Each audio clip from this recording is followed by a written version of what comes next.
بسم اللہ الرحمن الرحیم واعتصموا بحبل اللہ جمیعا ولا تفرقوا صدق اللہ مولانا العظیم۔ محترم سامعین و ناظرین، جو ناتمام آیت میں نے آپ کے سامنے پڑھی ہے، اس کی تفسیر میں حضرت امام جعفر صادق فرماتے ہیں، جو قرآن نے کہا کہ سارے اللہ کی رسی کو مضبوطی سے پکڑ لو، وہ حبل اللہ کیا چیز ہے؟ فرمایا وہ ہم آل بیت ہیں، ہمارے ساتھ وابستگی قوم کی عبادت کا ذریعہ ہے۔ یعنی آل بیت وہ قوم ہے کہ جس کو مسلمہ طور پر پوری دنیا میں ایک وقت میں کہا جاتا اللہم صلی علی محمد وعلی آل محمد۔ جو بھی کلمہ پڑھتا ہے، نماز پڑھتا ہے، وہ ضرور اپنی تشہد میں بیٹھ کے یہ کلمات بھی ضرور پڑھتا ہے۔ اس کا مطلب یہ ہے کہ کوئی دانستہ طور پر یا نادانستہ طور پر آل بیت رسول کو ہر حالت میں مانتا ہے، کیونکہ اس کو بیچ میں سے نکالا جائے نماز ہوتی نہیں ہے۔ تو اس مناسبت سے ائمہ اہل بیت سر عنوان آئیں گے۔ ائمہ اہل بیت کے بارے میں اعلیٰ حضرت فاضل بریلوی رحمۃ اللہ علیہ کا نقطہ نظر جاننا انتہائی موقع و مال کے مناسب ہوگا۔ میں آپ کی خدمت عالیہ میں اعلیٰ حضرت کا ایک حوالہ پیش کرتا ہوں، آپ توجہ سے سماعت فرمائیں۔ یہ میرے سامنے ایک استفتاء ہے، اعلیٰ حضرت فاضل بریلوی رحمۃ اللہ علیہ سے استفتاء کیا گیا۔ پرانا جو فتاوی رضویہ شریف ہے، اس کی جلد نمبر 11 میں صفحہ نمبر 31 پر ہے۔ یہ مسئلے کا اصل متن آپ کے سامنے پڑھتا ہوں۔ یہ مسئلہ حامد حسن طالب العلم، مدرسہ اہل سنت والجماعت، روز دوشنبہ، تاریخ 11 محرم الحرام اور سن 1324، یعنی یہ اعلیٰ حضرت رحمۃ اللہ علیہ کے زندگی کے آخری سالوں میں سے ایک سال ہے۔ کہتے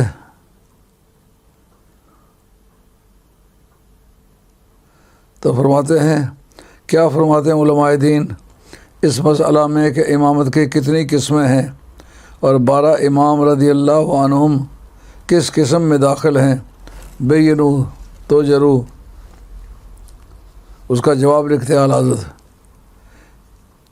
امام نماز تو حسب شرائط معلومہ فقہ عام سنی مسلمان ہو سکتے ہیں، یعنی جو صحیح العقیدہ سنی ہو امامت اس کی ویلڈ ہے، ایک وہ امام ہیں۔ اور امام فی الدین ہر عالم کبیر و جلیل ہادی اللہ ہے۔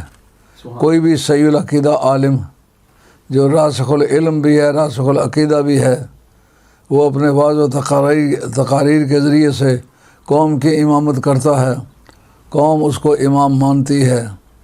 جیسا کہ ہمارے اکابرین میں سے امام ابو حنیفہ رضی اللہ تعالیٰ نے، ہم نے ان کو امام مانا ہے کیونکہ انہوں نے کتاب اللہ اور سنت رسول اللہ کو اس طرح پیش کیا ہے جس طرح کہ اہل علم نے سمجھا ہے کہ یہ منشاء الہی یہی تھا۔ تو ایسے لوگوں کو بھی امام کہتے ہیں، اور جو عام علماء کرام کو بھی امام کہا گیا، وہ اسی سینس میں کہا گیا ہے کہ وہ اللہ اس کے رسول کے احکام کی طرف صحیح رہنمائی کرتے ہیں۔ ان میں مجتہدین متورعین کو خصوصیت حاصل ہے، لیکن امام حنیفہ، امام مالک، امام شافعی، امام احمد حنبل، ان کو اس بارے میں خصوصیت حاصل ہے کہ یہ ان مسائل میں جن میں کہ پہلے کوئی فیصلہ نہیں ہوا تھا، بعد میں پیش آئی ہے کوئی بات، تو پھر اس کو کتاب اللہ اور سنت رسول اللہ میں تلاش کیا ہے۔ تو جب اس میں لفظوں میں وہ بات نہیں نکلی تو انہوں نے اس سے استنباط کر کے اس سے حکم نکال کے قوم کے سامنے پیش کیا ہے، جس کو قوم نے قبول کیا ہے۔ آج تک وہ ان کے مجتہدات اسلام کے اندر ایک نصاب بن گئے ہوئے ہیں۔ تو وہ کہتے ہیں، اور ہر فن کا ماہر کامل اس میں امام کہلاتا ہے۔ یہ ایک عام لغوی معنی ہے کہ فلاں آدمی ناوے کا امام ہے، جیسا امام عبد الرسول ہیں ناوے کی آخری کتاب، ان کی کتاب متن متین جس کا نام ہے، مشکل ترین کتاب ہے، وہ ناوے کے امام تسلیم ہوتے ہیں۔ یا اسی طریقے سے باقی ائمہ منطق میں امام تسلیم کرتے ہیں۔ حضرت علامہ طباطبایی کو منطق میں امام مانا جاتا ہے، جو ان کے استاد ہیں ان کو امام مانا جاتا ہے۔ جو سید علی بن محمد جرجانی کہا جاتا ہے، ان کو بھی منطق میں امام مانا جاتا ہے۔ تو کسی علم میں مہارت کی وجہ سے کسی کو امام کہنا، یہ بھی امام کہنے کا ایک سینس ہے۔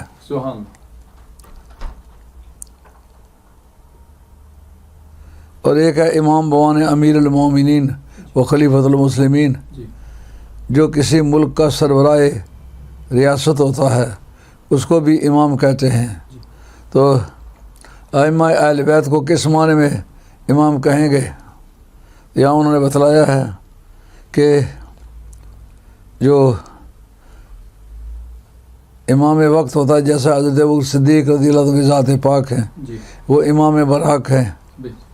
ان کا کام سرحدوں کی حفاظت کرنا اور ملک میں اسلامی نظام کو قائم کرنا، شرعی عدالتیں قائم کرنا اور شرعی تعزیرات پر عمل کرنا اور کرانا، اور اسکولوں کالجوں اور یونیورسٹیوں کا اہتمام کرنا، اور نفاذ شریعت کرنا، اور کفارات کو واجب کرنا وغیرہ وغیرہ۔ اس طرح کی ڈیوٹی ہوتی ہے سربراہ مملکت کی۔ وہ بھی خلیفہ، وہ بھی امام کہلاتا ہے۔ اس صفت کے امام جو حضرت ابوبکر صدیق ہیں، ان کے بعد بلا فضل جناب عمر فاروق ہیں رضی اللہ تعالیٰ عنہ، ان کے بعد جناب عثمان غنی ہیں، اس کے بعد جناب حیدر کرار ہیں، ان کے بعد جناب حضرت امام حسن ہیں۔ یہ 5 خلفائے راشدین ہیں۔ اور اس کے بعد حضرت عمر بن عبدالعزیز، جو 1 صدی پوری ہونے پر جن کو سربراہ مملکت بنایا گیا، انہوں نے تمامی اسلامی نظام کو ریوائز کیا۔ جو چیزیں غلط اسلام میں داخل ہو گئی تھیں ان سے روکا اور قوم کو صحیح راستے پر ڈال دیا، اور یہ وہم دور کر دیا کہ خلافت راشدہ انہی کے ساتھ تھی، نہیں قیامت تک جو اس اصول پر عمل کرے گا وہ خلفائے راشدین میں شمار ہوگا۔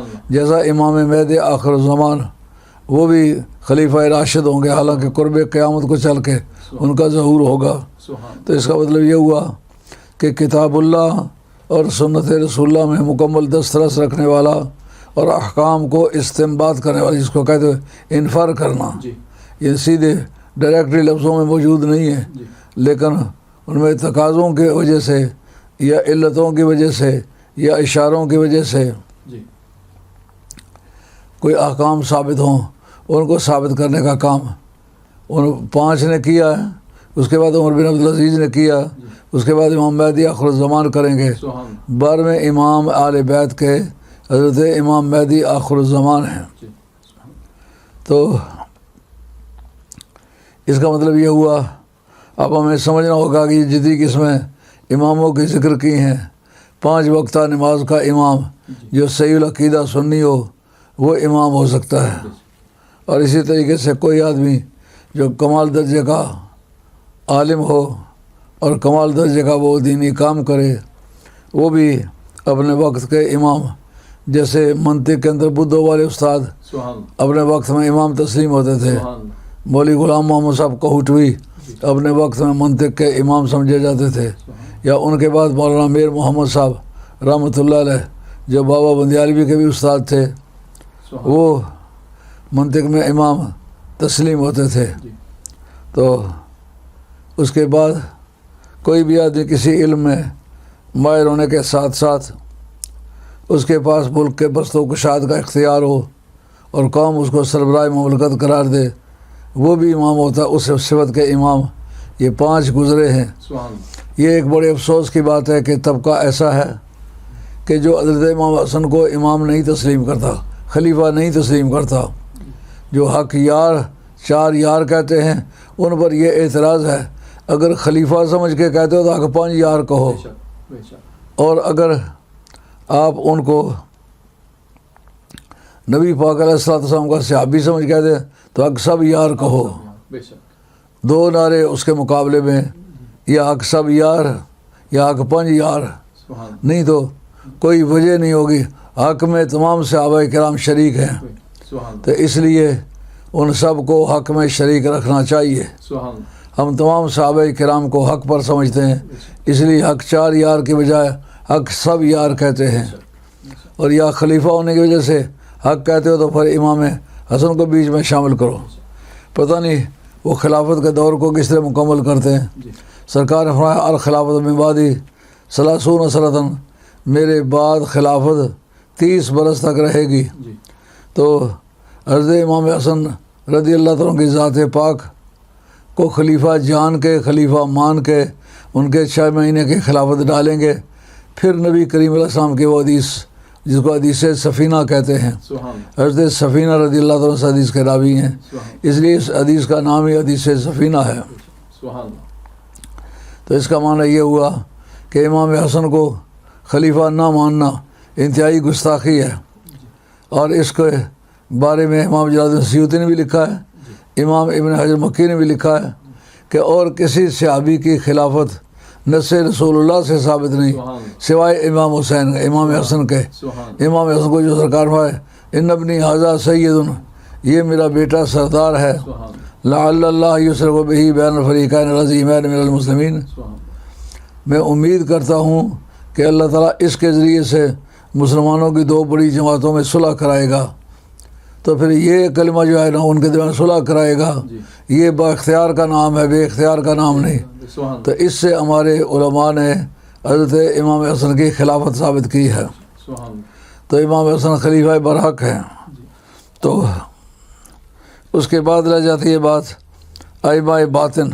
ائمہ اثنا عشرہ رضی اللہ تعالیٰ عنہ امام فی الدین ہیں، یہ دین کے امام ہیں، ائمہ باطن ہیں، یعنی بظاہر امام کوئی اور ہے، اور نظام باطنی میں خلافت باطنیہ میں امام کوئی اور ہے۔ تو حضرت سید محمود آلوسی بغدادی نے اپنی کتاب روح المعانی جلد نمبر 6 صفحہ نمبر 86 کے اندر یہ بات لکھی ہے کہ حضرت حیدر قرار خلافت باطنیہ کے میں سرکار کے خلیفہ بلا فضل ہیں۔ تو پہلے خلیفہ خلافت باطنیہ کے حضرت حیدر قرار ہوئے، اور اسی کتاب کے اندر روح المعانی کے اندر یہ بات لکھتے ہیں کہ خلافت ظاہریہ میں اور خلافت باطنیہ میں مناسبت کیا تناسب ہے، دونوں اب ایک دوسرے کے سامنے رکھے جائیں تو کس کا درجہ کیا بنتا ہے۔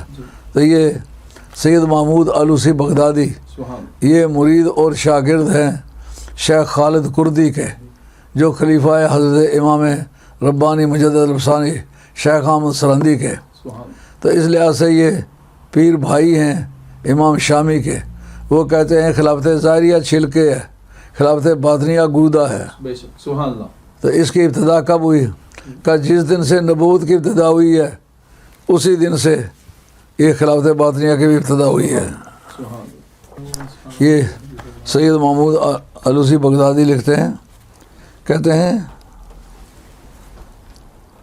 جن صوفیاء نے کہا نا کہ حضرت حیدر قرار سرکار کے خلیفہ بلا فضل ہیں، انہوں نے یہ بتایا ہے یہ خلافت باطنیہ میں خلیفہ بلا فضل ہے، یعنی سرکار کے درمیان اور مولا مرتضیٰ کے درمیان کوئی شخصیت حائل نہیں۔ خلافت ظاہریہ میں خلیفہ بلا فضل حضرت ابو صدیق ہیں، حضرت عمر فاروق ہیں، حضرت عثمان غنی ہیں، حضرت حیدر قرار ہیں، حضرت امام حسن ہیں رضی اللہ تعالی عنہم اجمعین۔ تو یہ خلافت ظاہریہ کے خلیفہ ہیں، اور ان کو اہل سنت والجماعت خلافت بلا فضل کہتے ہیں اور برحق ہے۔ لیکن حضرت حیدر قرار خلافت باطنیہ کے خلیفہ بلا فضل ہیں۔ اس پر حضرت علامہ سید محمود آلوسی بغداد نے کہا ہے کہ خلقت انا و علی من نور واحد، میں اور علی ایک نور سے پیدا ہوئے ہیں۔ اس کا مطلب جو بات حضرت امام احمد حنبل نے فضائل صحابہ میں بیان کی حضرت سلمان فارسی رضی اللہ عنہ کے حوالے سے کہ اے سلمان تمہیں پتہ ہونا چاہیے کن تو انا و علی نورا واحدا بین یدی اللہ قبل ان یخلق آدم باربعۃ عشر الف عام کہ حضرت آدم علیہ السلام کی تخلیق سے 14,000 برس پہلے میرا اور علی کا نور ایک تھے، یعنی تھے تو پھر تھے نا، ایک نور تو جب ہی ہیں جب کہ وہ موجود تھے، کہا علی کا نور اور میرا نور ایک تھا، تو وہ اس لحاظ سے خلیفہ بلا فضل ہوئے۔ تو خلافت ظاہریہ میں خلیفہ بلا فضل اول حضرت ابو صدیق ہیں، خلافت باطنیہ میں خلیفہ بلا فضل جناب عدل قرار ہے، اور یہ نقشبندی سلسلے کے کمال درجے کے درویش ہیں، اور تفسیر روح المعانی کے اندر وہ انہوں نے ایسے حقائق بیان کیے کہ ہر طبقے کے علماء نے کہا کہ اس شخص نے تفسیر کو مفقود ہونے سے بچا لیا ہے، اگر یہ نہ لکھتے تو شاید بہت سارے لوگ تفسیر سے محروم ہو جاتے، مگر یہ ائمہ اہل بیت جو ہیں خلفائے باطنیہ ہیں، یہ انہوں نے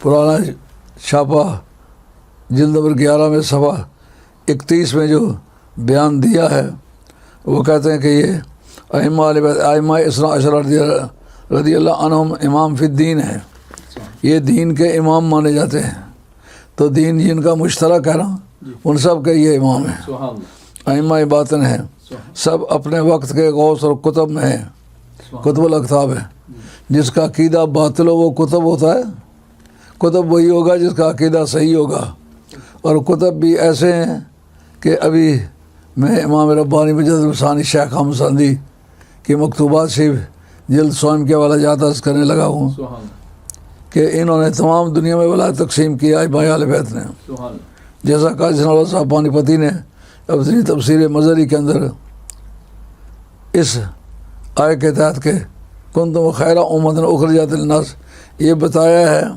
کہ فیضان ولایت جناب علی مرتضیٰ سے پہلی امتوں میں بھی ہوا، اس امت میں بھی، اور اس امت میں آپ کی اولاد کے جو ائمہ اہل بیت ہیں انہوں نے ولایت تقسیم کی ہے، اور آخری امام ان میں اصل عسکری تھے، اور ولایت کی تقسیم میں آخری آدمی حضرت غوث پاک ہے، وہ علی ذالک المنصب الی یوم القیامہ، وہ قیامت کے دن تک وہی اس منصب پر فائز رہیں گے۔ یہ بات قاضی ثناء اللہ پانی پتی رحمۃ اللہ علیہ اپنی تفسیر مظہری کے اندر لکھی ہے، کنتم خیر امت کی تفسیر میں جلد نمبر 2 صفحہ نمبر 120 اس کے اندر یہ باقاعدہ عبارت پوری موجود ہے۔ تو اعلیٰ حضرت فاضل بریلوی رحمۃ اللہ علیہ فرماتے ہیں کہ یہ ائمہ اہل بیت ائمہ باطن ہیں، ایک ظاہری نظام ہے ایک باطنی نظام ہے، ظاہری نظام کا کام ہے اسلام کے جو ظاہری سٹرکچر ہے، نفاذ شریعت ہے، تعزیرات کا قیام ہے، مدارس کا قائم کرنا ہے، دینی سرحدوں کی حفاظت کرنی ہے، آرمی موبلائز کرنی ہے، اور لوگوں کو اسلام کا پابند کرنا ہے، جو اسلام سے مرتد ہو جائے اس کو سزا دینا ہے، تو تمام اسلامی نظام کو عملاً دنیا اسلام میں نافذ کرنا یہ کام ہے خلیفہ ظاہر کا۔ لیکن خلیفہ باطن کا وہ روحانی تربیت کرتے ہیں، جس کو جس عہدے پر لے جانا چاہیں خدا کی طرف سے مامور ہوتے ہیں، تو پھر وہ ان لوگوں کو روحانی طور پر فیض پہنچاتے ہیں، بظاہر ملاقات نہیں ہوتی لیکن فیضان پہنچتا رہتا ہے، جیسا کہ حضرت باجد بستامی رحمۃ اللہ علیہ کی ملاقات حضرت امام جعفر صادق رضی اللہ عنہ کی ذات پاک سے نہیں ہوئی، وہ صرف آپ کے گھر کا پانی بھرتے رہے، تو تمام نقشبندیہ عالیہ سلسلے کے سب سے زیادہ عظیم امام وہ ہیں، لیکن وہ ائمہ باطن میں سے، تو تربیت ان کی کس نے کی ہے؟ جو امام باطن ہے، حضرت امام جعفر صادق ائمہ باطن میں شمار ہوتے ہیں، اس لیے انہوں نے باطنی طور پر ان کو فیضان دیا ہے، اور جیسا ان کے مرید شیخ ابوالحسن خرقانی ان کو فیضان دیا باجد بستامی نے، حالانکہ باجد بستامی جو 269 میں آپ کا وصال ہوا اور 303 میں 304 میں ولادت ہوئی ہے شیخ ابوالحسن خرقانی کی. پیر اور مرید کی ولادت اور وفات کے درمیان 33 برس کا زمانہ حائل ہے. تو اب وہ امام باطن تھے، اس لیے وہ فیضان باطنی طور پر ان کو پہنچاتے رہے. تو اعلیٰ حضرت نے فتاوی جلد نمبر 11 پرانا چھپا ہوا ہے، تو صفحہ اس کا 31 ہے. آپ فرماتے ہیں کہ یہ سارے کتب الاکتاب ہیں. تو اگر یہ ان کا عقیدہ خراب ہوتا تو یہ کتب الاکتاب ہوتے. معلوم ہو وہ سارے عالم اسلام کے عقیدہ اسی کا ٹھیک ہے جو ان کا ماننے والا ہے، جو ان کو نہ مانے پکا بے ایمان ہے. کیونکہ وہ نبی پاک علیہ السلام کی اولاد کا ماننا یہ ضروریات دین میں سے ہے. اور یہ سب لوگوں نے لکھا، ابن تیمیہ نے بھی لکھا ہے محبت اہل بیت یہ مستحب یا سنت نہیں ہے، یہ واجبات شریعہ میں سے. اس کتاب کا نام ہے ذکر آل البیت. اس کے اندر صفحہ 5 پر ابن تیمیہ نے لکھا. اعلیٰ حضرت فاضل بریلوی رحمۃ اللہ علیہ فتاوی شریف کے اندر لکھا ہے کوئی بھی عبادت ہے وہ اہل بیت کی محبت کے بغیر ہے وہ اللہ کی بارگاہ میں مقبول نہیں ہوتی. اللہ کی بارگاہ میں عبادت کسی مقبول نہیں ہوتی جو بے ایمان ہو. ایماندار ہو بخواہ کتنا بھی گنہگار ہو اس کی عبادت قبول ہوتی ہے. تو اعلیٰ حضرت فاضل بریلوی رحمۃ اللہ علیہ فتاوی نمبر 11 میں جلد نمبر 11 کے اندر اس بات کی وضاحت کی ہے. سب اپنے اپنے وقت کے غوث و کتب الاکتاب ہوئے ہیں. یہ غوث اور کتب کی اصطلاح جو ہے اس میں کنفیوژن ہے. سید شریف الدین جرجانی نے جو کہ منطق کا امام مانا جاتا ہے، فلسفے میں امام مانا جاتا ہے، انہوں نے کتاب التعریفات لکھی ہے. اس کے اندر بتایا کہ غوث اور کتب ایک ہی شخص کا نام ہوتا ہے. یہ نام کا فرق بعض صوفیہ کے ہاں غلط فہمی سے دو مختلف شخصوں کے لیے استعمال ہونے لگا ہے. وگرنہ واقعہ یہ ہے وہی کتب ہوتا ہے اور وہی غوث ہوتا ہے. اور علامہ شامی نے جو 16 رسالے لکھے اس میں رسالہ نمبر 2 میں صوفیہ کا قول نقل کیا ہے کہ سب سے پہلی کتب کمال یا کتب مدار جناب سیدہ خاتون جنت ہے. ان اسلام کے باطنی ڈھانچے کی حفاظت کرنا یہ خلفائے باطنیہ کا کام ہے. تو یہ ائمہ اہل بیت جو ہے ان کو امام مانا جائے اور ائمہ باطن مانا جائے اور تربیت کا کرنے والا مانا جائے کہ لوگوں کو روحانیت کے بارے میں مددگار ہوتے ہیں.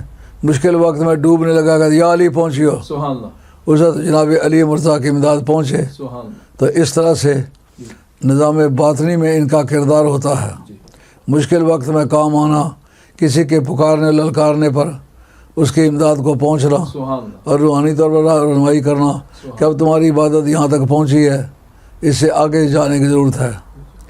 ہزارہ درویشوں کو جو سبقی ہیں ان کو یہ کہا جاتا ہے کہ یہ ہفتہ تم جا کر کے اپنے شیخ کی بارگاہ میں گزارو تو تیری اگلی منزل طے ہوگی.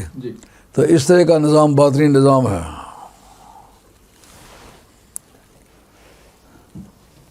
آپ فرماتے ہیں ایسے ائمہ جن کے پاس نظام شریعت کا نفاذ بھی اور باطنی فیضان بھی، یہ دونوں اکٹھے ہو گئے حضرت علی مرتضیٰ کے پاس، امام حسن مجتبیٰ کے پاس، پھر امام مہدی آخر الزمان کے پاس اکٹھے ہوں گے. یعنی ظاہری فیضان علم بھی امام مہدی رضی اللہ تعالیٰ کی برکت سے ہوگا اور باطنی نظام بھی. اور ان کے بارے میں کافی اچھے اچھے لوگوں نے بہت بڑی بڑی باتیں لکھی ہیں، لیکن جب بات کرو تو بدعت پڑھتے ہیں، کتاب پڑھتے نہیں، ناراض ہو جاتے. حضرت محمد بن رسول مدنی انہوں نے کتاب لکھی ہے الاشاعہ فی اشراط الساعہ.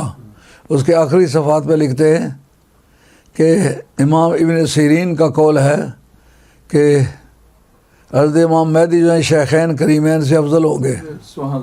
یہی بات ہے امام جلال الدین سیوطی نے اپنے مہدی نام کتاب کے اندر لکھی ہے. امام جلال الدین سیوطی بہتر آگے پیچھے کرتے لیکن کر نہیں سکتے، کیونکہ کہاں سید شریف جرجانی اور کہاں حضرت سید محمد بن رسول مدنی. محمد بن رسول مدنی کے بارے میں اعلیٰ حضرت فاضل بریلوی رحمۃ اللہ علیہ نے جو اشیاء حاوی لکھا ہے، کمال درجے کی تعریف ان کی ہے۔ انہوں نے علی حضرت جناب ابو طالب کے ایمان پر بھی کتاب لکھی ہے اور کمال درجے کے اس کے اندر تحقیقات ہیں۔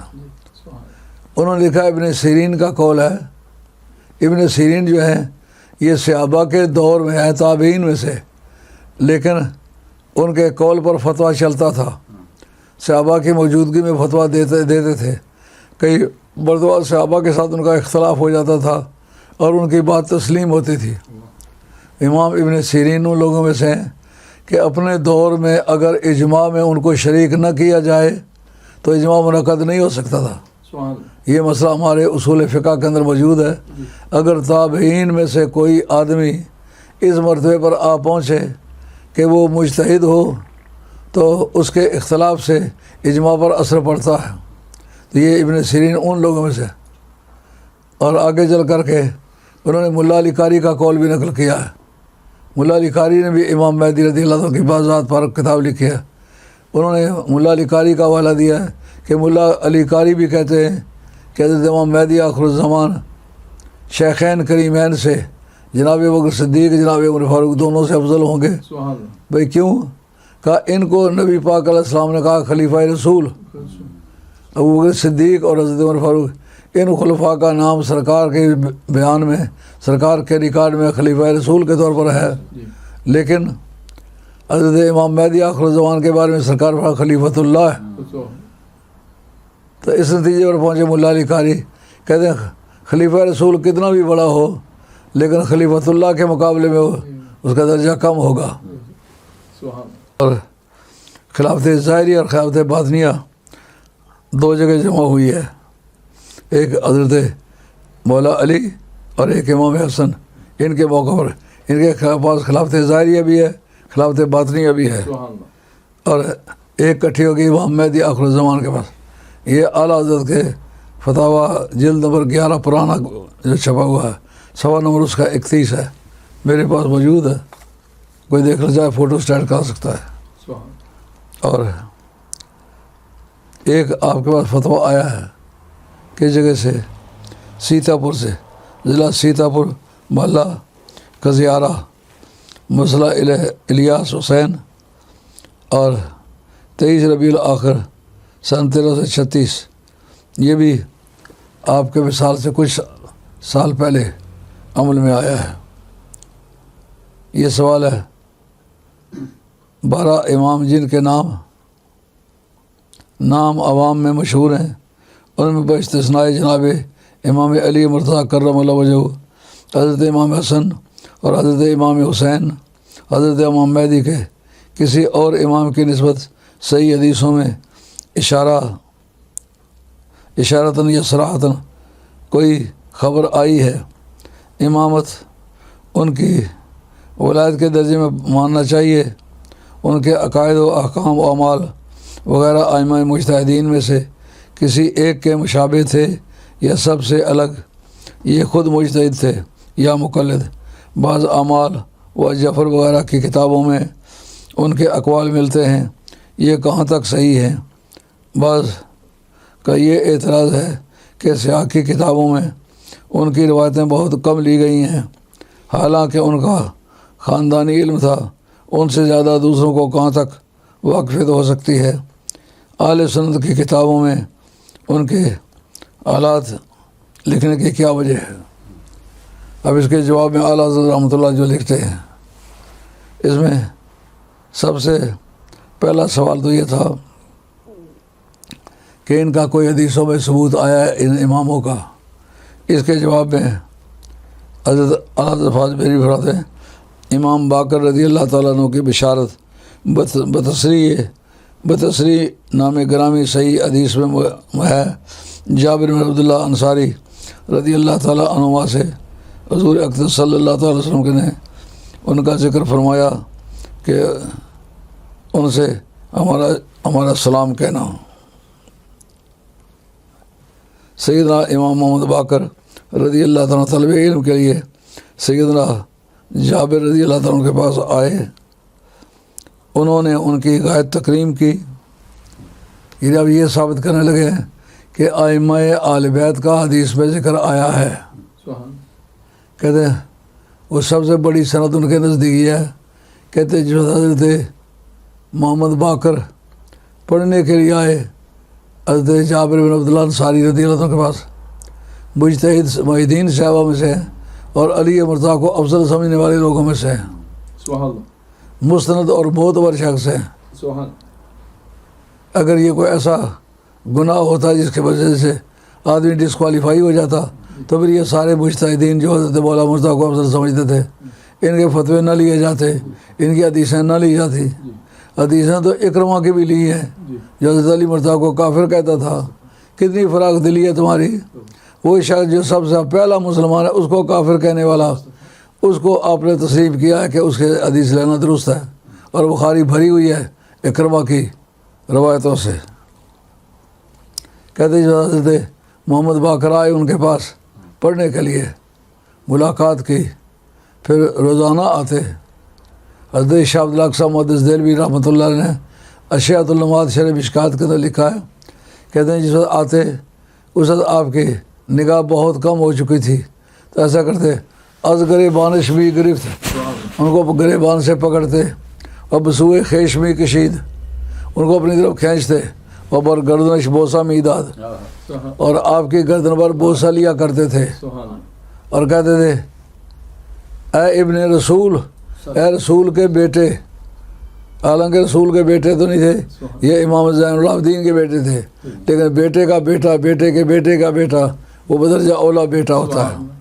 اے رسول کے بیٹے، میں تجھ سے رسول پاک علیہ السلام کی خوشبو اور مہک کو محسوس کرتا ہوں. جب میری آنکھیں ٹھیک تھیں، میں بینا تھا، سرکار سے ملاقات کیا کرتا تھا. جب آپ کی دست بوسی کرتا تھا، جو ان کے ہاتھوں سے خوشبو ملتی تھی، تیرے ساتھ ملاقات میں وہ خوشبو ملتی ہے. کہا کیا سرکار نے فرمایا میرا اس کو سلام کہنا اور کہنا کہ تم دونوں سے، یہ حسن و حسین دونوں کی اولاد میں سے بہت سارے لوگوں کو اللہ تعالیٰ پیدا کرے گا، اور یہ ائمہ آل بیت کے بارے میں بشارت ہے، تم دونوں سے بہت سارے لوگ پیدا فرمائے گا. امامت اگر بمانے مقتدا فی الدین ہے، ہونے کے ہے، تو بلا شبہ ان کے غلام اور غلاموں کے غلام بصدق و صفا گشت بے چارہ جامی غلام غلامان آل محمد. تو اعلیٰ حضرت فاضل بریلوی رحمۃ اللہ علیہ ان کی امامت کے بارے میں کیا اعتراض ہے؟ ان کے غلاموں کے غلاموں کے غلام جو ہے امام ہیں. حضرت علامہ جامی کمال درجے کا درویش عالم دین ہے. ان کے صاحبزادے ضیاء الدین کسی سے پڑھنے کے لیے گئے تو جب ملاقات کی تو ان کو خیال تھا میں بہت بڑے باپ کا بیٹا ہوں. جب جامی کا نام لیا تو مولوی صاحب نے کہا وہ جو نظمیں وغیرہ لکھتا رہتا ہے، وہ جو شاعر ہے. آپ آزردہ ہو گئے، واپس آئے، اپنے ابا جان سے آ کے یہ شکایت کی. آپ نے قافیہ کی شرح لکھی، کہیں جا کر اس کو بتلاؤ. جب دیکھا تو کچھ پلے نہ پڑے. اس نے کہا ابی جی کو اس کی شرح کرے.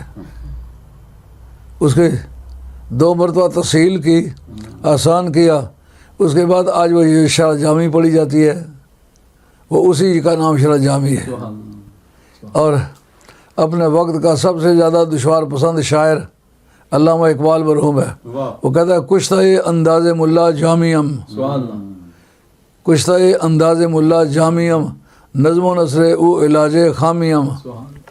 میں ملا جامی کے انداز بیان کا مقتول ہوں، یعنی میں ان کا شیدائی ہوں، فدائی ہوں. جس آدمی نے منطق میں پی ایچ ڈی کی، لاجک میں، جس آدمی نے ڈاکٹریٹ کی، وہ آدمی تو دلائل میں استدلال میں بادشاہ ہونا چاہیے. وہ کہتے ہیں مرا از منطق آید بوئے خامی دلیل او دلیل ناتمامی برویم بستہ درا ہرا کو شاید دو بیت یاز رومی یاز جامی. کہتے ہیں مجھے منطق سے استحکام نہیں ملا، مجھے منطق کے دلائل سے کچا ہونے کی بو آئی ہے. اور پھر جو میں الجھ جاتا ہوں منطق اور فلسفے کا امام ہونے کے باوجود مجھے مسئلہ حل نہیں ہوتا. اس وقت میں برویم بستہ درہارا کو شاید دو بیت یاز رومی یاز جامی. رومی کے 2 شعر پڑھتا ہوں تو یا جامع کے 2 شعر پڑھتا ہوں تو مسئلہ حل ہو جاتا ہے۔ تو اعلیٰ حضرت فرماتے ہیں یہ ان سب کے بارے میں بشارت ہے جو سرکار نے فرمایا نا میرا اس کو سلام کہیو اور کہنا تم دونوں سے اللہ تعالیٰ بہت لوگ پیدا کرے گا، اور ان سب حضرات کی بشارت سے موجود ہے۔ اس طرح کی بشارت نہ حضرت بکر صدیق رضی اللہ عنہ کی اولاد کے بارے میں ہے، نہ عمر فاروق رضی اللہ عنہ کے بارے میں ہے، نہ حضرت عثمان، نہ اور کسی صحابی کے بارے میں۔ صرف اگر بشارت ہے مولا علی کی اولاد کے بارے میں اور سلام بھیجا ہے۔ اب مدتیں بیتی ہیں، ان کا غالباً سن 78 میں وصال ہوا ہے جابر بن عبداللہ انصاری کا۔ تو یہ حضرت امام محمد باقر جو ہیں یہ ان کے استاد ہیں، وہ کہتے ہیں سرکار نے سلام بھی دیا ہے اور ساتھ ہی یہ بھی بتایا تم دونوں سے اللہ تعالیٰ بے شمار لوگ پیدا کرے گا۔ تو کہا ان سب حضرات کی بشارت ہے۔ یہ جو سرکار کا سلام کہنا ہے اور سلام کے ساتھ بشارت کے کلمات ہیں، ان میں ائمہ آل بیت کے بارے میں بشارت ہے۔ امامت اگر بوان مقتدا فی الدین ہونے کے ہے، اگر اس سے مراد اسلام میں رہنما ہونے کے معنی میں ہے تو بلا شبہ ان کے غلام اور غلاموں کے غلام مقتدا فی الدین ہیں۔ اعلیٰ حضرت نے کیسے خوبصورت تعبیر کی ہے، وہ صرف امام نہیں ہیں، ان کے غلاموں کے غلاموں کے غلام بھی بصدق و صفا گشت بے چارہ جامی غلام غلامان آل محمد۔ اعلیٰ حضرت کا نقطۂ نگاہ ائمہ آل بیت کے بارے میں واضح ہوا۔ اور اس کے بعد فرماتے ہیں اگر اصطلاح مقامات ولایت مقصود ہے کہ ہر غوث کے 2 وزیر ہوتے ہیں، عبد الملک اور عبد الرب، انہیں امامین کہتے ہیں، تو بلا شبہ یہ سب حضرات خود غوث ہوئے، جو انہوں نے دعویٰ کیا نا کہ یہ خود غوث اور کتب آگے قاعدہ بیان کر دیا ہے کہ اس بارے میں تحقیق یہ ہے کہ ہر غوث کے 2 وزیر ہوتے ہیں، ایک کا نام عبد الملک اور ایک کا نام عبد الرب ہے۔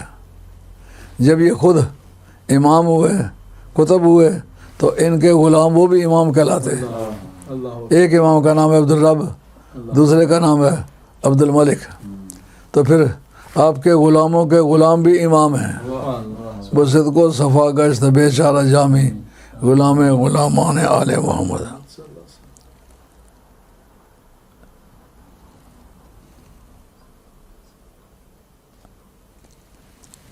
اگر خلافت سے مراد امامت عامہ ہے جیسا کہ ابو صدیق ہے، تو ان 12 اماموں میں سے ہمارے نزدیک کوئی ایسا امام نہیں ہے۔ ان میں جن اماموں کا نام لیا ہے حضرت مولا مرتضیٰ اور جناب امام حسن اور آخر میں آئے گا امام مہدی آخر الزمان۔ مگر مجھے سمجھ نہیں آتا کیا تلاش کرتے پھرتے انکار اہل بیت کے چکر میں کہ جس کو کچھ بھی نہیں آتا وہ ائمہ اہل بیت پر گفتگو کرتا ہے۔ یار پہلے کچھ جانو پھر بات کرو، جاننے سے پہلے بات کرنا مناسب نہیں ہوتا۔ تو اعلیٰ حضرت نے یہ مسئلہ واضح کر دیا۔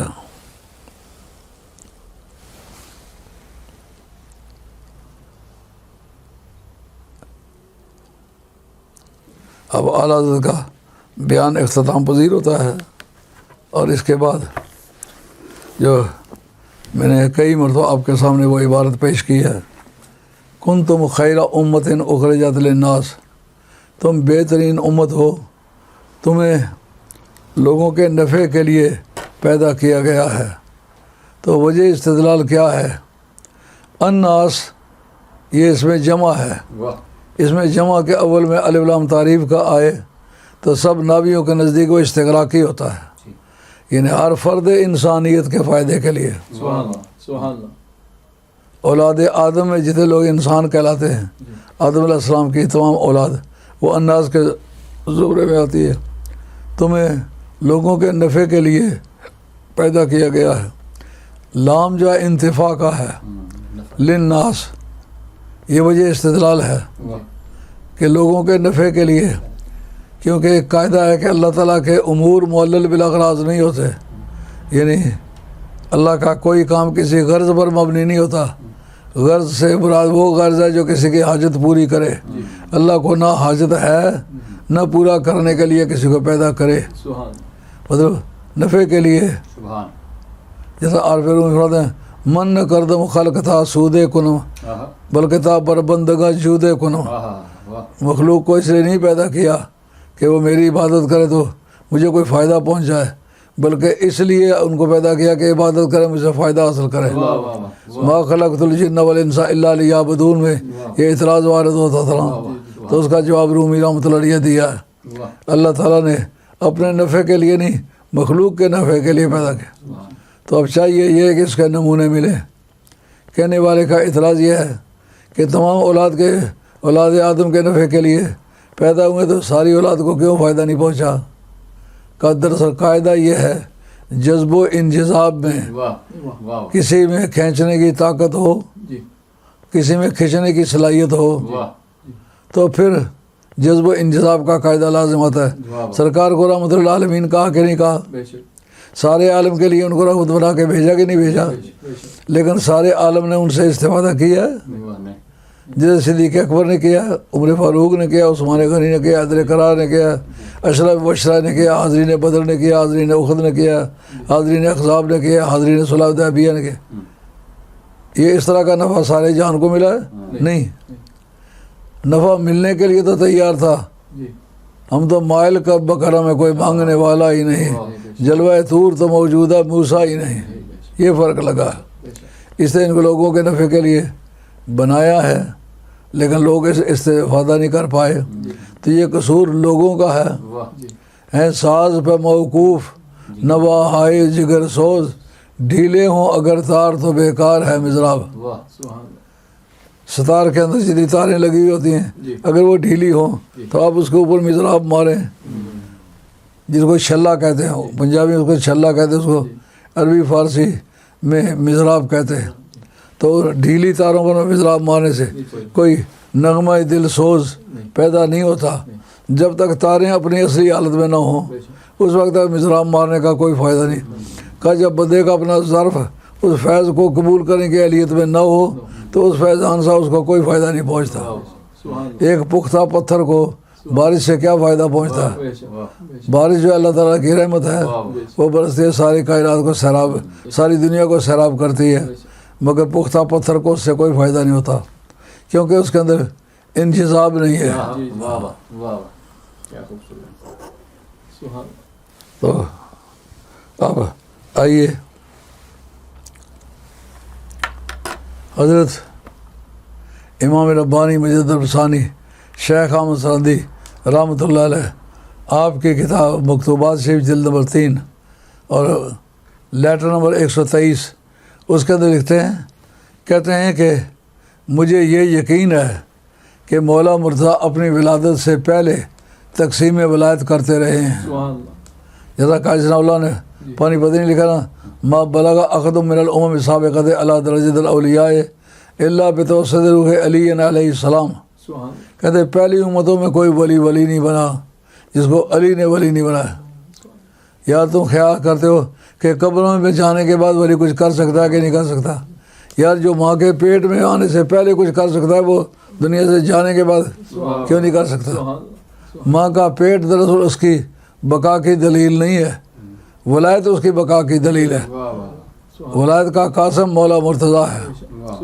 تو یہی بات امام ربانی مجدد الثانی شیخ احمد سرندی نے کہی ہے، جس کا عقیدہ درست ہوگا اس کو ولی بنایا جائے گا۔ حتیٰ کہ علماء عقائد نے اس پر حتمی طور پر فیصلہ کیا ہے کہ جس قوموں کے عقائد غلط ہوں، آسمانی کتابوں کی تعلیمات کو نظر انداز کریں، اس وقت ان کے اندر ولی نہیں پیدا ہو سکتے۔ جو قوم ہدایت پر اپنے آپ کو ثابت کرنا چاہتی ہے اپنے کتب خانے نہ دکھائے، اپنے مسجدوں کے مینار نہ دکھائے۔ مینار تو مرزائیوں کے بھی ہیں لیکن ان کی مسجد کو مسجد کہنا حرام ہے۔ ان کے جتنے مندر ہے یا گردوارہ ہے یا سنیگاگ ہے یا چرچ ہے، اسی طریقے سے ان کی عبادت گاہ کا نام عبادت گاہ مرزائیاں ہونا چاہیے۔ تو مسجدیں تو ان کی بھی جھوٹ موٹ کی بنی ہوئی ہیں، کتابیں تو ان کے پاس بھی موجود ہیں. لوگ جب اندازہ کرتے ہیں فلاں نے اتنا دینی کام کیا ہے، وہ یار جس نے دین کو مانا ہے اس کا دین کا کام تسلیم ہوتا ہے.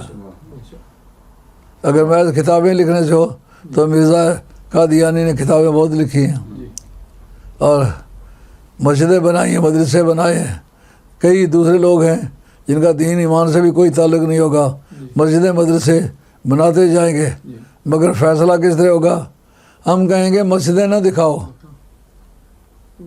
محراب نہ دکھلاؤ، مینار نہ دکھلاؤ، یہ تو مومنوں نے بھی بنا لی ہیں، کافروں نے بھی بنا لی.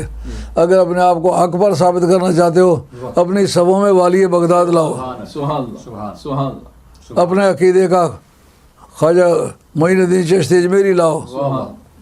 اگر تم اپنے آپ کو حق پر ثابت کرنا چاہتے ہو حضرت داتا گنج بخش علی اجمیری کی اپنی صفوں میں دکھاؤ، یہ کبھی نہیں دکھا سکو گے. نام فقیر اونا دا باہو قبر جنادی جیوے ہو. تو آج تک ان کے کرامات اور برکات دنیا کے اندر موجود ہیں. تو اس مناسبت سے ان کو امام سمجھنا یہ تمام صوفیہ نے تسلیم کیا.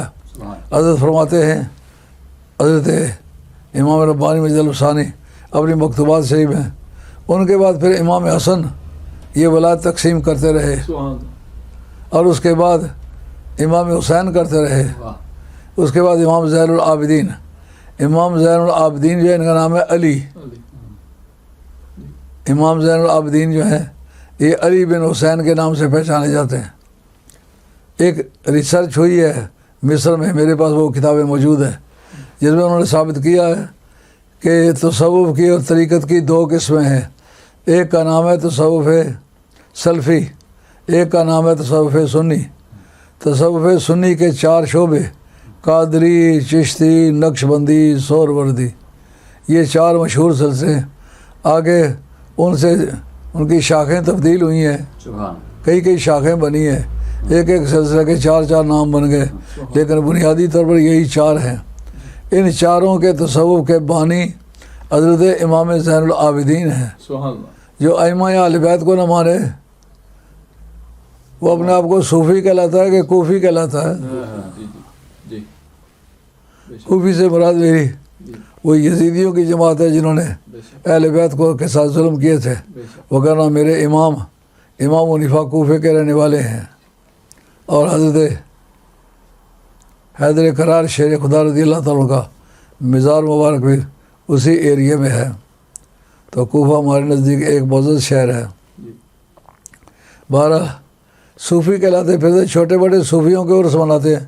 آج تک کبھی تمہاری زبان سے امام زین العابدین کا نام نہیں سنا، حالانکہ صوفیہ کا ایک طریقہ کار چلا رہا ہے کہ شام کے وقت وہ اپنا شجرہ طریقت پڑھتے ہیں اور اپنا ہمارا ذاتی تجربہ ہے.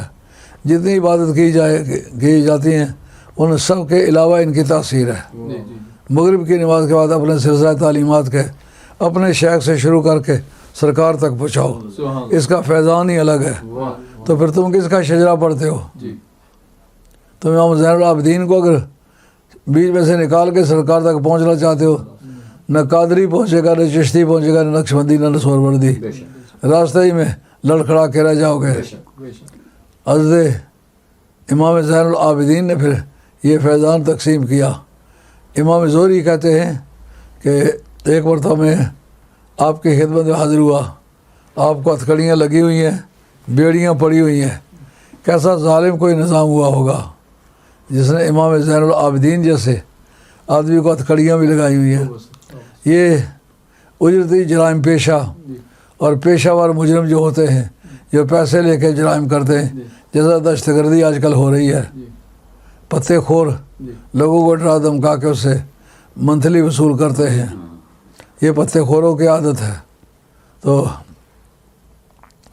اسی طرح بیڑیاں ہتھکڑیاں ان کو لگائی جایا کرتی تھیں کہ جو اس طرح کے اجرتی جرائم پیشہ ہوتے تھے. تو امام زین العابدین جیسا عظیم انسان 24 گھنٹے میں 1000 مرتبہ نفل پڑھا کرتے تھے، 1000 رکعت نفل پڑھا کرتے تھے. اور آپ کے وصال کے بعد دیکھا گیا، جب آپ کو غسل دیا گیا، آپ کی کمر پر نشان تھا، جیسا کوئی بندہ بوجھ اٹھاتا رہتا ہے نا تو نشان بن جاتا ہے۔ تو آپ کی اہلیہ محترمہ سے یہ بات پتہ چلی کہ یہ نشان آپ رات کے وقت راشن لے کے مختلف غریبوں کے دروازے پر چھوڑ کے آ جاتے تھے، وہ اٹھاتے تھے، اس لیے آپ کے کمر پر یہ نشان ہے۔ امام زہری کہتے ہیں میں امام زین العابدین کی بارگاہ میں حاضر ہوا تو دیکھا ہتھکڑیاں لگی ہوئی ہیں اور بھیڑیاں پڑی ہوئی ہیں، آپ حرکت کرنے سے عاجز ہیں۔ تو امام زہری نے جب انہیں دیکھا تو بڑا انہیں افسوس ہوا۔ آپ فرماتے ہیں تمہاری تمنا یہ ہے کہ میری جگہ تم ہوتے، کہ یہ میرے دل کی بات انہوں نے جان لی کہ میں نے کہا کاش یہ ہتھکڑیاں مجھے پڑی ہوئی ہوتی، یہ آزاد ہوتے، ان کو کوئی تکلیف نہ پہنچاتا۔ کہتے اس کے فوراً بعد آپ نے کس ہاتھ سے پکڑ کے آپ کی ہتھکڑیاں ساری اتار کے ادھر رکھ دی، پیڑیاں ساری اتار کے ادھر رکھ دی۔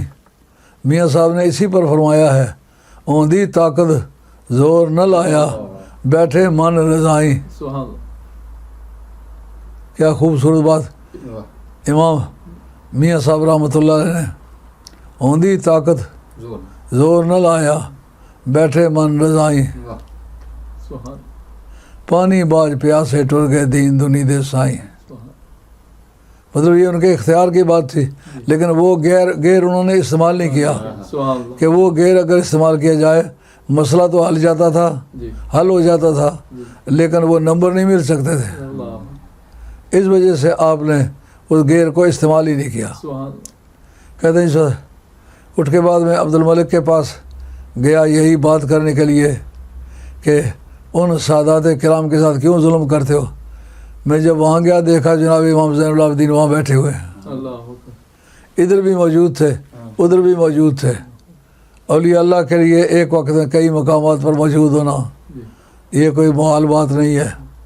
یہ شریف جرجانی نے ابدال کی تفسیر میں تعریف میں لکھا ہے کہ ابدال کو کہتے ہی ابدال اسی وجہ سے کہ وہ جاتا آگے پیچھے اپنی شکل کی شخصیت چھوڑ کے جاتا ہے، یعنی بدل چھوڑ کے جاتا ہے، تو اس وجہ سے ان کو ابدال کہا جاتا ہے کہ ان کے بدل ایک سے زیادہ جگہ ممکن ہے۔ جیسا کہ بوجد الاسرار میں ہے، آپ کے ایک مرید نے غوث اعظم رضی اللہ عنہ سے کہا آج شام کا روزہ میرے پاس افطار کریں، مہربانی فرمائیں۔ آپ بادشاہوں کے پاس تو نہیں جایا کرتے تھے، غریب لوگ جو جھونپڑوں میں رہتے تھے نانے جمی کھاتے تھے وہ اگر دعوت دیں تو رد نہیں کرتے تھے۔ آپ نے کہا ٹھیک ہے انشاءاللہ آؤں گا۔ دوسرا آیا آج شام کا روزہ میرے پاس افطار کا، آپ نے ٹھیک ہے۔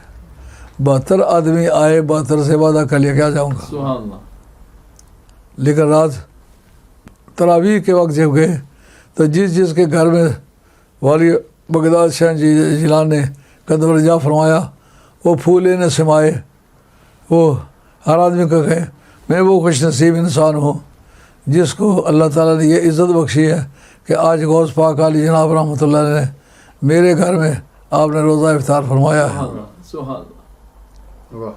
دوسرا کہ وہ جھوٹ کہتا ہے آپ نے روزہ میرے گھر میں افطار فرمایا۔ تیسرا کہتا ہے تم دونوں جھوٹ کہتے ہو، روزہ تو میرے گھر افطار۔ 72 آدمی بول پڑے، تحقیق کی ضرورت محسوس ہوئی، سرکار سے پوچھا گیا کہ سرکار یہ کیا معاملہ ہے؟ فرمایا ان سب کے گھر میں روزہ افطار کیا اور ایک ہی وقت تھا روزے کا، ایک ہی بندہ تھا افطار کرنے والا، 72 گھروں میں اس نے افطار کر لیا۔ تو ثابت ہوا کہ امام زین العابدین ادھر قید خانے میں بھی موجود تھے، ادھر بادشاہ کے پاس وقت پر بھی موجود تھے۔ تو ائمہ اہل بیت کی بے شمار کرامات ہیں۔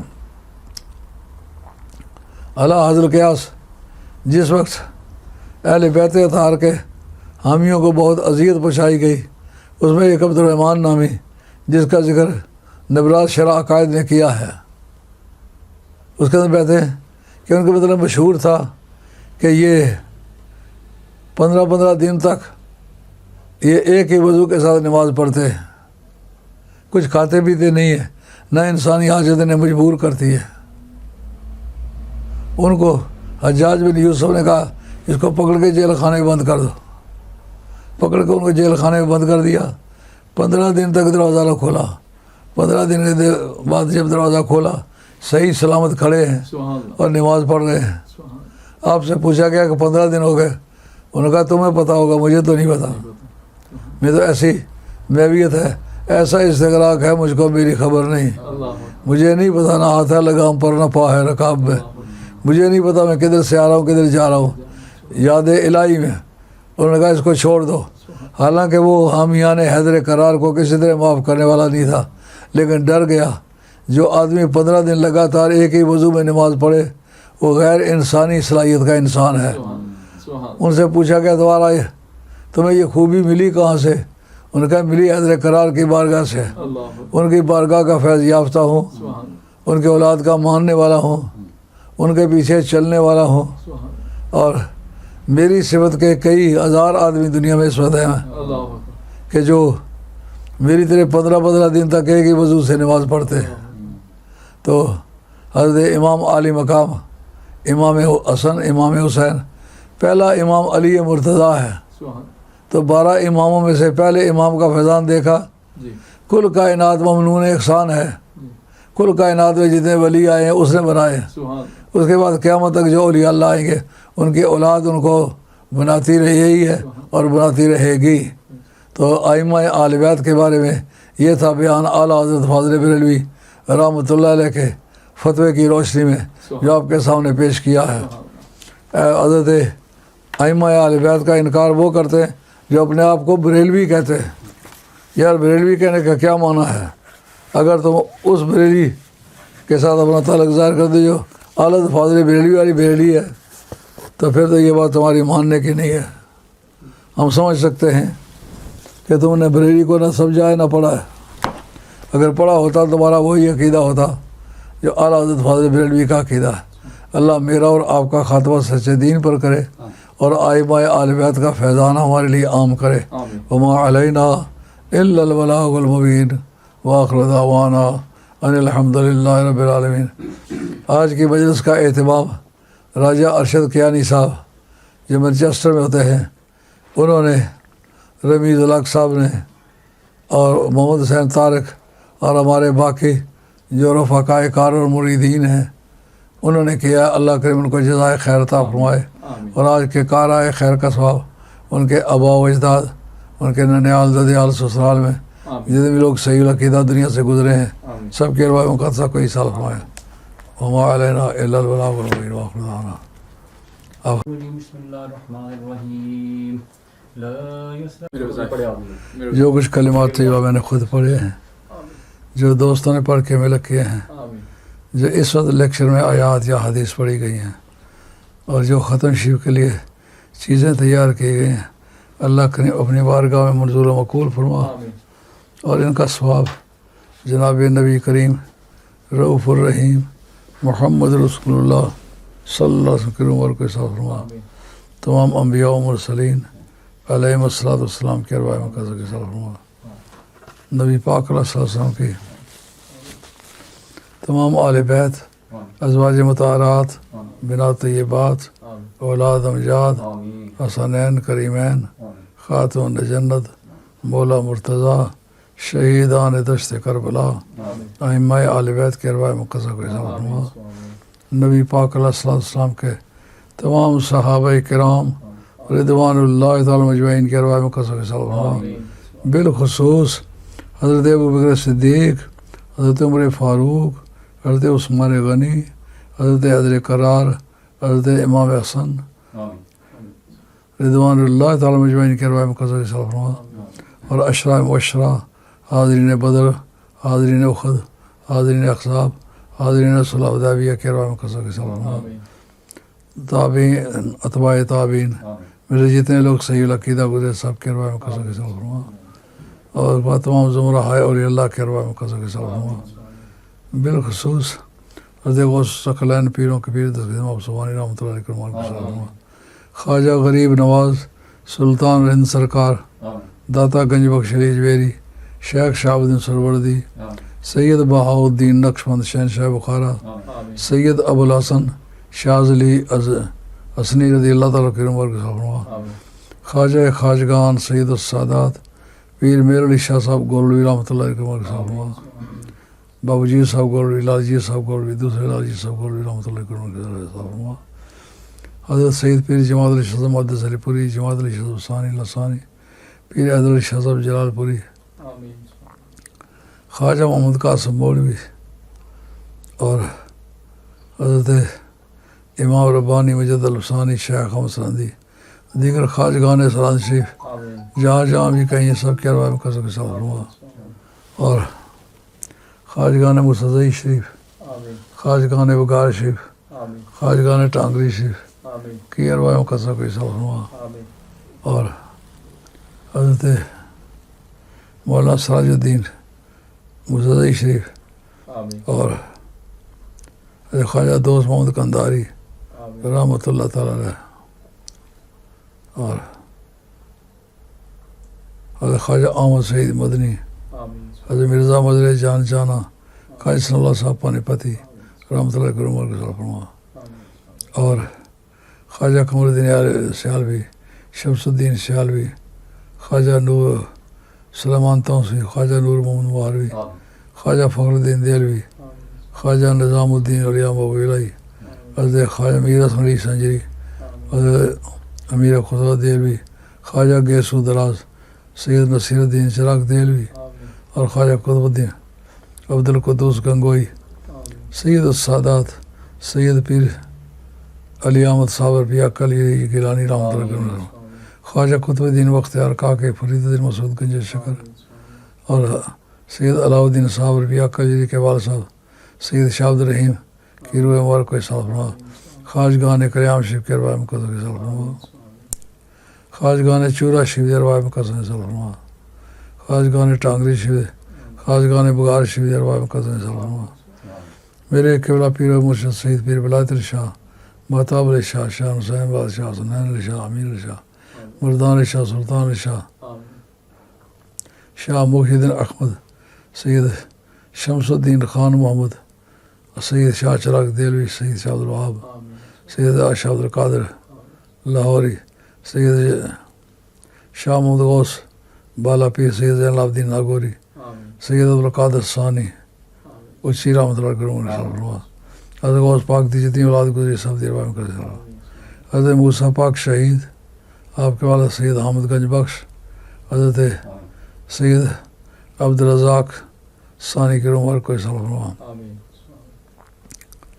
اے اللہ کلو زمین و جتنے میں اولیاء اللہ کے زمرے گزرے سب کے ارواح میں قصد کے فرما، قادری، چشتی، نقشبندی، سوروردی، شاذلی، بدوی، زنجانی، خلوتی، شداریہ، درکاویہ، دندراویہ، کورویہ، اویسیہ، اور دیگر صلاح سے اولیاء اللہ جو معلوم نہیں بھی ہو سکے سب کے ارواح میں قصد کے فرما، میرے قبلہ پیر و مرشد سید پیر عالم شاہ، غفور حبیب شاہ، غفور شاہ، جلال شاہ، اور آپ کے خاندان کے جتنی خواتین اہل ایمان گزرے ہیں، میری مائی صاحبہ سیدہ بی بی جان فاطمہ، مائی سردار بیگم، مائی امام بی صاحبہ بی فاطمہ، دوسری بی فاطمہ ربان کے ساتھ فرما، مائی عجائب جان جس نے میرے طالب علمی کا کھانا پکانے سے ادھر عمر میں ساتھ فرما، اور بھائی رحمت جان جس نے میرے رضائی پیش کی تھی، اللہ کر اس میں کار خیر اسباب صلی اللہ علیہ وسلم، اور بالکل سید ہاشم علی شاہ، حیدرآباد والے ہاشم علی شاہ، سید کاظم شاہ صاحب، سید کاظم شاہ صاحب، کاظم شاہ صاحب، سید کاظم شاہ صاحب، سید کاظم شاہ صاحب، کاظم شاہ صاحب حیدرآباد دکن کے رہنے والے کاظم شاہ صاحب گیلانی، اور ان کی روح مبارک آج کے کار خیر کا ثواب ایصال فرما، اور بالخصوص راجہ ارشد، اس کے ننیال ددیال سسرال خیشوکار بھیجتے بھی صحیح عقیدہ مسلمان گزرے سب کے ارواح میں قصد کے ساتھ فرما، جتنے لوگوں نے میری زندگی میں میرے دینی مہمات میرا ساتھ دیا ہے، مدرسے بنانے میں، مسجدیں بنانے میں، کتب خانے خریدنے میں، مناظرے لڑنے میں، جن لوگوں نے میری مدد کی مولا کریم، ان میں جو زندہ ان کے صحت ان میں برکت فرما، جو دنیا سے چلے گئے اللہ کریم آج کا ثواب ان کو بھی ایصال فرما، اے مولا کریم چودھری ندیم، چودھری محمد حنیف، اور چودھری محمد بشیر، اور صدر عارف کے علیہ محترمہ کی عمر کو آئے کہ کار ہے خیز صاحب کا ایصال فرما، اور مولا کریم صدقہ پینتنا پاک کا آمین جتنے لوگ مجھ سے تعلق رکھنے والی جس کی جو بھی کوئی نیک حاجت ہے پوری فرما، بالخصوص آپ سے اشتیاق کو نرین اولاد عطا فرما، اور ذوالفقار کو، اور میرا لانگریہ پاکستان میں یاسر اس کو، چودھری محمد رمضان علیہ السلام کو صالح نرینہ طویل عمر ایک وقت عطا فرما، مولا کریم جس چیز کی جو بھی کوئی نیک حاجت ہے پوری فرما، مشرق بعید میں سنگاپور، ملایا، انڈونیشیا اور Hong Kong, Cambodia, Thailand, Burma, ان ممالک میں جتنے بھی میرے محبت والے ساتھی ہیں سب کے آبا و اجداد میں جو صحیح عقیدہ گزرے سب کے روا میں کر سکو، آج کے کارۂ خیر کا ثواب ایصال فرما، اور سب کی مشکلیں آسان فرما، سب کی نیک حاجات پوری فرما، اے اللہ جن پاک لوگوں کا ذکر کیا ان کی برکت سے، جو کلمات طیبہ پڑھے ان کی برکت سے، پاکستان کے اندرونی بیرونی حالات خوشگوار فرما، پاکستان کی معاشی مشکلات کو حل فرما، اے اللہ دشمنان پاکستان کو ذلیل و خوار فرما، اے اللہ کشمیر کو مکمل آزادی عطا فرما، آزادی کشمیر کے راستے کی رکاوٹیں دور فرما، کشمیر کے مسلمانوں کے خون کا صدقہ کشمیر کو مکمل مسلمانوں کے واسطے ہمیشہ کے لیے آزاد فرما، اور اندرون ہندوستان بسنے والے مسلمانوں کو ہندو استبداد سے نجات عطا فرما، سرزمین ہند میں ایک بڑے سائز کا پاکستان بنا، مولا کریم سب کی مشکلیں آسان فرما، دین و دنیا کی نعمتوں سے مالا مال فرما، اور روہنگین مسلمانوں کو مظالم سے نجات عطا فرما، اور مغربی بنگال میں جو مسلمانوں کے 1 لاکھ کی تعداد میں نیشنلٹیز کینسل ہوئی ان کو بحال فرما، اے مولا کریم فلسطینی مسلمانوں کو مظالم سے نجات عطا فرما، مولا کریم ترکی کو ترقی عطا فرما، جو ان کے تیل کے بارے میں لوگ جھگڑا کرتے ہیں مولا کریم ترکیہ کو غلبہ تام عطا فرما، اور اسی طرح سے اپنی رحمت کے چھینٹے پاکستان پر بیمار ان کی معاشی غربت کو دور فرما، مسلمانوں کے مسائل حل فرما، صلی اللہ تعالیٰ علیہ خلق محمد۔ میری صحت واسطے بھی دعا اللہ مجھے شفا جلا کامل عطا فرمائے، اللہ مشکلیں آسان فرمائے، میرے بیٹے کو اللہ تعالیٰ، اور نیرین کو دعا کرو اللہ تعالیٰ اس کی قوت گوئی کھول دے، اور اسی طریقے سے حسن عسکری گنگا ہے کافی باتیں کرنے لگا وہ، اللہ تعالیٰ سب کی مشکلیں آسان فرمائے۔ یہ کل دے مشکلات